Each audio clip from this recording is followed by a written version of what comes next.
অৰ্চনা বকলিয়াল, লীলাৱতী কুৰ্মী।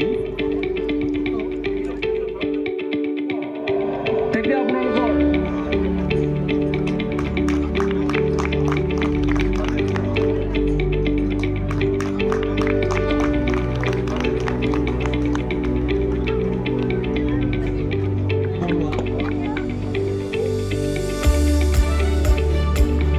এই অনুষ্ঠানটি সামৰি মাৰি পৰৱৰ্তী অনুষ্ঠানলৈ আমি আগবাঢ়িছোঁ। আমাৰ সমষ্টিত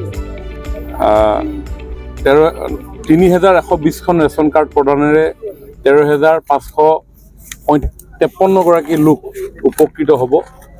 সমগ্ৰ অসমত কেন্দ্ৰীয়ভাৱে আয়োজন কৰা এই অনুষ্ঠানত আমিও আমাৰ সমষ্টিৰ ৰাইজৰ হাতত এই ৰেচন কাৰ্ডসমূহ আমি তুলি ধৰিবৰ কাৰণে প্ৰয়াস কৰোঁ। মাননীয় মুখ্যমন্ত্ৰী ডাঙৰীয়াই আজি সমগ্ৰ ৰাজ্যৰ ৪৯টা বিধানসভা সমষ্টিৰ ৰাইজৰ জ্ঞাতাৰ্থে এই ৰেচন কাৰ্ডসমূহ আজি প্ৰদান কৰে।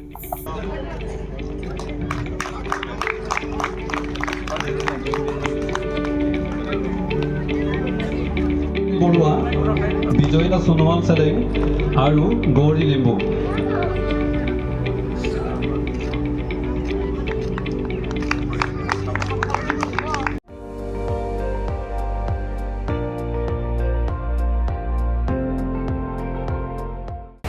আপুনি চাই আছে ND24, সৰ্বশ্ৰেষ্ঠ নহয় সৰ্বোত্তমৰ দৌৰত।